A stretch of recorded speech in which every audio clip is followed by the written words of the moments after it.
დიდ ბრიტანეთს, ესტონეთს, ლიეტუვას, აშშ-სა და უკრაინას.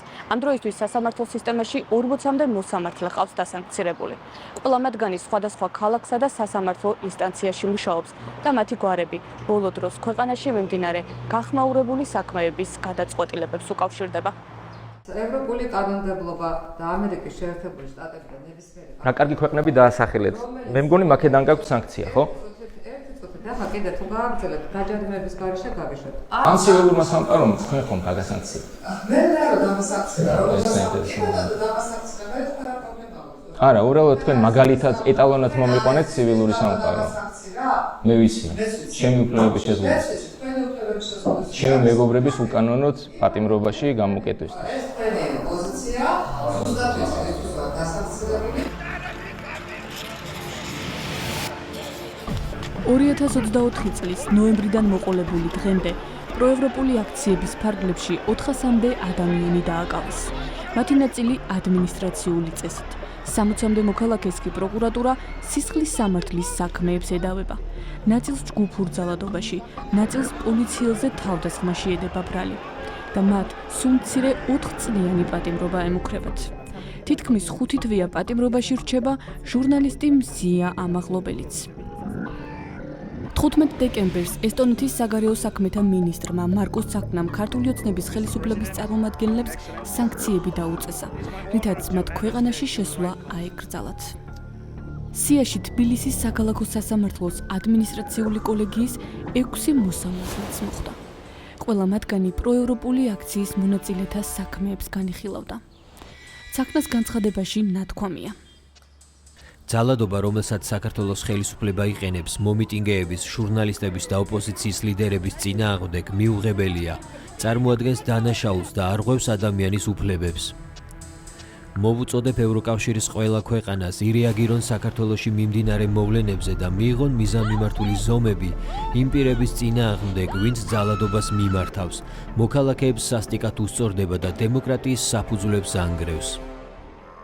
სანქციების მეორე ტალღა ესტონეთმა მარტში დაიწყო. განცხადებაში ნათქვამია. სიაში შედიან მოსამართლეები, პროკურორები, პოლიციის მაღალჩინოსნები, ინიციატივის ორგანიზატორები და პარლამენტის წევრები, ვინც პასუხისმგებელნი არიან მომიტინგეების წინააღმდეგ სამართლებრივი დევნის განხორციელებაზე სასამართლო სისტემის და ძალოვანი უწყებების მეშვეობით. სიაში შეყვანილი ქართველი პირები მონაწილეობდნენ ძალადობაში ან ძალადობის მუქარაში. ამ დრომდე 28 მოსამართლეს ესტონეთში შესვლა ეკრძალება.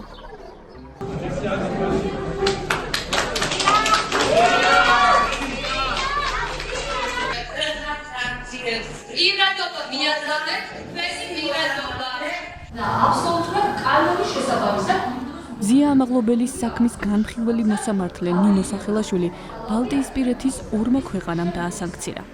ადვოკატები ამბობენ, რომ ჟურნალისტი დღემდე უკანონოდ ზის ციხეში. არ არსებობდა არანაირი საფუძველი პატიმრობის გამოყენების.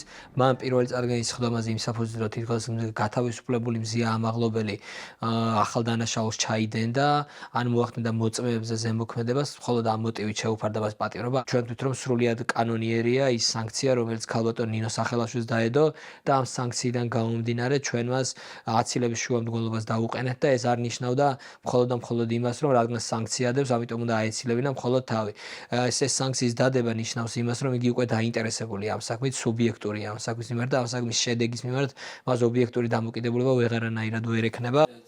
სახელაშვილის გარდა სანქციები დაუწესდა მზია ამაღლობელის საქმესთან შემხებლობაში მყოფ კიდევ 2 მოსამართლეს. როგორც მალხაზ ოქროპირაშვილის, ასევე ვერადოლიძისა და ნინო სახელაშვილის მხრიდან ფაქტია, რომ ეს ერთი ხაზის გაგრძელება არის. ხდება ქალბატონი მზიას მიმართ მათ ხელთ არსებული ძალაუფლების სრულიად უკანონოდ გამოყენება, რეპრესიული მიზნით გამოყენება, რათა მოხდეს ქალბატონი მზიას დასჯა, კანონით გათვალისწინებული ნორმებიდან ხშირ შემთხვევაში სრულიად გადახვევით. სიტუაციის მსაფარნიების ვეფხი კასტრაციის ირაკლი მინაშვილის ვასილ გაძელაშვილის მიმართ გამოყენებული აღკვეცონის პატიმრობა დარჩეს ძალაში. საერთაშორისო სანქციების ქვეშ მოხვდნენ ამავე კოლეგიის სხვა მოსამართლეებიც ბათუმისა და თბილისის საქალაქო სასამართლოებიდან. მოსამართლეები, რომლებიც აქციაზე დაკავებული დემონსტრანტების საქმეებს განიხილავდნენ. მინდა რომ ის დისკომფორტი მაინც შეიქმნას, რომ თუ სამართალ გადაწყვეტილებას და უკანონო გადაწყვეტილებას მიიღებ, ის დისკომფორტი მაინც შეიქმნას, რომ აუდიტორიას შეხედო თვალებში და ბრალდებულებს შეხედო თვალებში. მაგას მითითებ, რომ დისკომფორტი უნდა შევიკრწნო რამეზე? ეს მოსამართლე თამარ მჭედლიშვილია, პოლიტპატიმრების საქმიდან, რომელთაც პროკურატურა ჯგუფური ძალადობის ორგანიზებასა და მასში მონაწილეობას ედავება. პირველად პატიმრობა დაკავებულებს სწორედ მან შეუფარდა. მოგვიანებით მოსამართლე ქეთევან ჩაჭვაძემ გაიზიარა პროკურატურის პოზიცია დანაშაულის განმეორებით ჩადინისა და მტკიცებულებების განადგურების რისკის ნაწილში და ისინი პატიმრობაში დატოვა. ორივე მათგანი დღეს სანქცირებულია. ეს მოსამართლეებიც ახლა რო შევხედოთ ვინ არიან დასანქცირებულები, ხო? დასანქცირებულები არიან ისეთი მოსამართლეები, რომლებმაც ფაქტობრივად პირდაპირ განაცხადეს და დეკლარირება გააკეთეს იმის, რომ ისინი იქნებოდნენ დავალებების შემსრულებლები და რაც დასჭირდებოდა ეგრეთ წოდებულ ხელისუფლებას, ისინი იქნებოდნენ მათ გვერდით. თამთაკახიძე უკვე არაერთი წელია მართლმსაჯულების საკითხებს იკვლევს. მისი თქმით, გარდა რეპუტაციული ზიანისა, სანქციებს გავლენა ადამიანის უფლებათა ევროპულ სასამართლოშიც ექნება. როდესაც აქედან წავა საქმეები განსახილველად, ბუნებრივია მოსამართლე, რომელმაც განიხილა საქმე არის სანქცირებული, ბუნებრივია ესაც გარკვეულ გავლენას იქონიებს საქმის გადაწყვეტის ნაწილში, მაგრამ გარდა ამისა, ასევე ქვეყანაზეც მეტყველებს, რომ ჩვენ გვყავს სანქცირებული მოსამართლეები, რომლებიც დაასანქცირეს ჩვენმა დასავლურებმა პარტნიორებმა, რომლებიც წლების მანძილზე იყვნენ ჩვენი მეგობრები, ჩვენი მხარდამჭერები, მხარში გვედგნენ რეალურად, რომ აგვეშენებინა ინსტიტუციები და იმდენად ხელისუფლებამ არ მოინდომა ამ ინსტიტუციების აშენება და პირიქით იმდენად დაანგრია ყველა ინსტიტუცია შენების ნაცვლად, რომ მათ მოუწიათ რეალურად, რომ ეს ადამიანები დაესანქცირებინა. ესტონეთის შემდეგ მალევე სანქციებს შეუერთდა ლიეტუვა. ქვეყნის საგარეო საქმეთა სამინისტროს თქმით, თანამდებობის პირებს, რომლებიც პასუხისმგებელნი არიან ადამიანის უფლებების აშკარა სისტემატურ დარღვევებსა და ქართული ხალხის რეპრესიებზე, ლიეტუვაში შესვლა ეკრძალებათ. ქართული ოცნების წარმომადგენლებმა ქვეყნის ევროკავშირში ინტეგრაციის შეჩერების შესახებ განაცხადეს და ფართომასშტაბიანი რეპრესიები დაიწყეს მომიტინგეების, დამოუკიდებელი მედიისა და სამოქალაქო საზოგადოების წინააღმდეგ.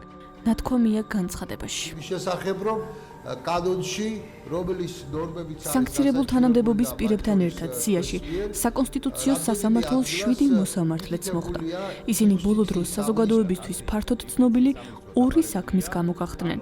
მათ არ მიიღეს წარმოებაში ოპოზიციის სარჩელი 26 ოქტომბრის არჩევნების არაკონსტიტუციურად ცნობაზე და არ დააკმაყოფილეს მოსარჩელე მხარის შუამდგომლობა ქვეყანაში ეგრეთ წოდებული აგენტების კანონის მოქმედების შეჩერებაზე.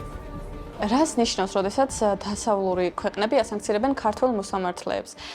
ეს ნაბიჯი განიხილება როგორც პასუხი კონკრეტული მოსამართლეების შესაძლო გადაცნობებზე, თუ ამასთანავე ქართული სასამართლო სისტემა კარგავს საერთაშორისო ნდობას?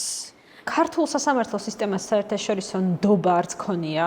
სიმართლე გითხრათ, იმიტომ რომ არსებობდა იმის აღქმა, რომ შეძლებდა ქართული მართლმსაჯულება აეშენებინა რაღაც კარგი, დამოუკიდებელი სისტემა აეშენებინა, ეს განწყობა ნამდვილად არსებობდა, თუმცა რაღაც დროის შემდეგ მიხვდნენ დასავლელი პარტნიორებიც და ყველა მიხვდა ადგილობრივ დონეზეც, საერთაშორისო დონეზეც, რომ ეს არ გამოდის, ჩვენ გვყავს კლანი სინამდვილეში სასამართლოში და კლანს უკვე ამერიკის შეერთებული შტატები ძალიან დიდი ხანი წლებია უკვე ამ სასამართლო სისტემაში. იმ ჯგუფს, რომელიც მართავს სასამართლო სისტემას, უწოდებს კლანს. იქ, სადაც ხელისუფლების ინტერესი არსებობს და იქ, სადაც კლანის ინტერესი არსებობს, სასამართლო არ მიიღებს დამოუკიდებელ გადაწყვეტილებას.